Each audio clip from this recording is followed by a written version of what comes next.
There are these local reports which suggest that Pyongyang is actually moving medium-range missiles. What more can you tell us? Well, published reports are indicating that there is some movement that they say has been detected. However, that's not been confirmed.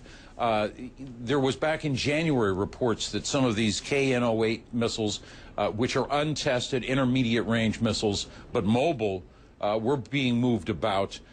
Perhaps it is in response to that the U.S. is moving a couple of missile destroyers as well as a sophisticated radar platform off of the waters of South Korea to monitor anything. Many people are expecting there's going to be some kind of a missile test.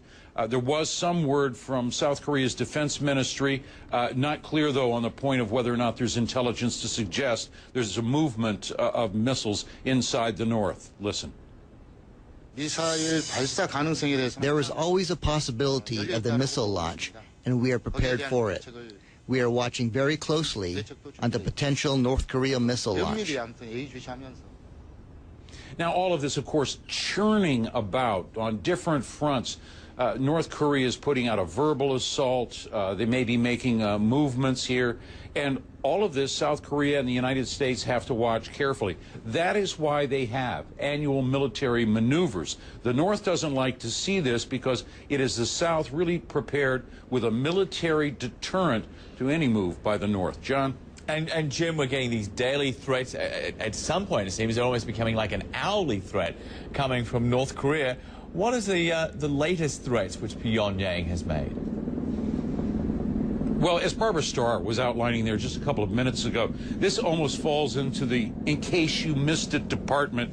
The U.S. had better ponder over the prevailing grave situation. And this was a repeat of the threats that they were developing smaller, lighter nuclear arms that they could directly attack the United States. Now, these are threats that are being put out there without the means to carry them out. North Korea is just projecting at some point they might be able to do all of this.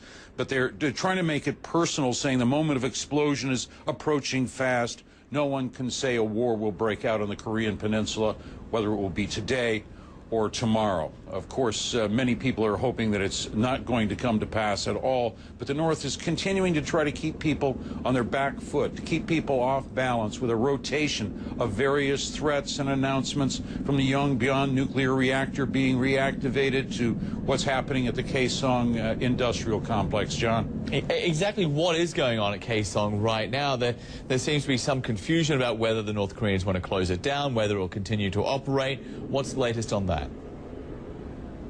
Well, this is part of the strategy, John, to keep everybody confused. What are they going to do? Keep everybody wondering, what's the next move by the North? To try to manage, if you will, just all of the churning bewilderment over the moves by the North.